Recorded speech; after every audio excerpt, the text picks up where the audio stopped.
नमस्कार, मैं हिमांशु जर्नलिस्ट। आप देख रहे हैं prime time with Himanshu journalist. दोस्तों, आज हम चर्चा करेंगे बिहार असेंबली इलेक्शन 2025 के पहले चरण के मतदान के बाद जो इलेक्शन कमीशन ने रिपोर्ट दी है उस पर आज हम चर्चा करेंगे। देखिए, पिछले चुनाव की तुलना में इस बार जो वोटर्स हैं अधिक जागरूक दिखे हैं। इस बार हर मतदान केंद्रों पर सुबह से शाम तक वोटर्स की लंबी कतारें देखी गई। इसका असर यह हुआ कि पहले चरण के 18 जिलों में बम्पर वोटिंग हुई।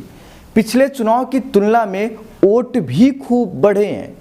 देखिए, पहले चरण का जो मतदान संपन्न हुआ है उसमें निर्वाचन आयोग ने मतदान का अंतिम आंकड़ा भी जारी कर दिया है।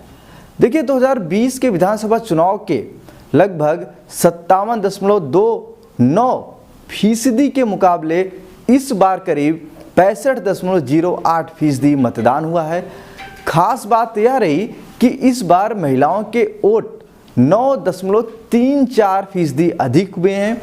पुरुषों के भी वोट 7% बढ़े हैं। इन सब के बीच कुछ ऐसे आंकड़े भी हैं जो कि चौंकाने वाले हैं। इनमें कुछ जिले ऐसे हैं जहां का वोट प्रतिशत 10% से भी ज़्यादा बढ़ा है। तो आइए जानते हैं इन जिलों के बारे में। आखिर वो जिले कौन कौन से हैं, किन जिलों में वोट प्रतिशत बढ़े हैं। निर्वाचन आयोग की तरफ से जारी आंकड़े के अनुसार सबसे अधिक मुजफ्फरनगर जिले के वोटर्स ने वोट किया है। यहाँ पर 71.41% वोटिंग हुई है। खास बात यह है कि 2020 के विधानसभा चुनाव के मुकाबले इस बार 13.2% वोटिंग हुई है। वहीं सबसे कम वोटिंग पटना में हुई है। इस बार 58.40% पटना में वोटिंग हुई है। हालांकि 2020 के विधानसभा चुनाव में 52.34% वोटिंग हुई थी। इस बार 6.71% वोट बढ़े जरूर हैं, लेकिन बिहार में पहले चरण में हुए मतदान में सबसे पीछे रहने वाला जो जिला है वो पटना ही है। देखिए, मुंगेर में सबसे ज़्यादा वोट बढ़े हैं। मुंगेर में इस बार 63.23% मतदान हुआ है।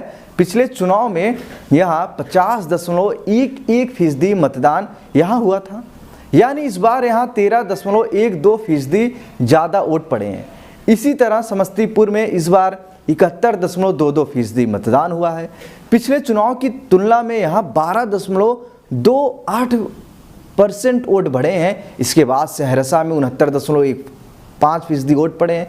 पिछले चुनाव की तुलना में यहाँ 11.21% वोट बढ़े हैं। इसी तरह गोपालगंज में 66.58% वोटिंग हुई है। इस बार यहाँ 10.22% वोट बढ़े हैं। लखीसराय में 65.05% वोटिंग हुई है। इस बार यहाँ 10.65% वोट बढ़े हैं। अब हम उन जिलों पे फोकस करते हैं जहां पर 10% से कम वोट बढ़े हैं।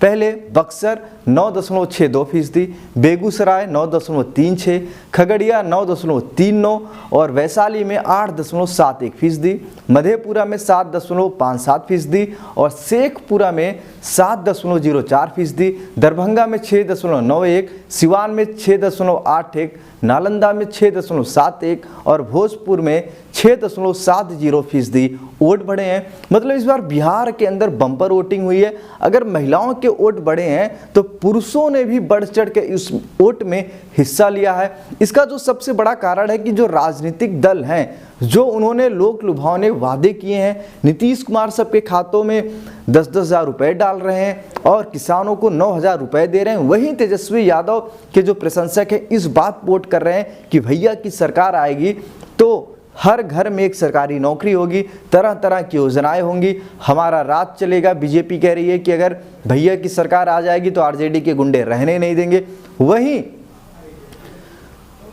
वहीं आरजेडी की तरफ से कहा जा रहा है कि अगर एनडीए की सरकार आएगी तो संविधान खतरे में रहेगा और बिहार फिर पीछे चला जाएगा, बिहार के लोगों को नौकरी नहीं मिलेगी। अब आने वाला समय क्या कहता है ये तो 14 नवंबर को पता चलेगा।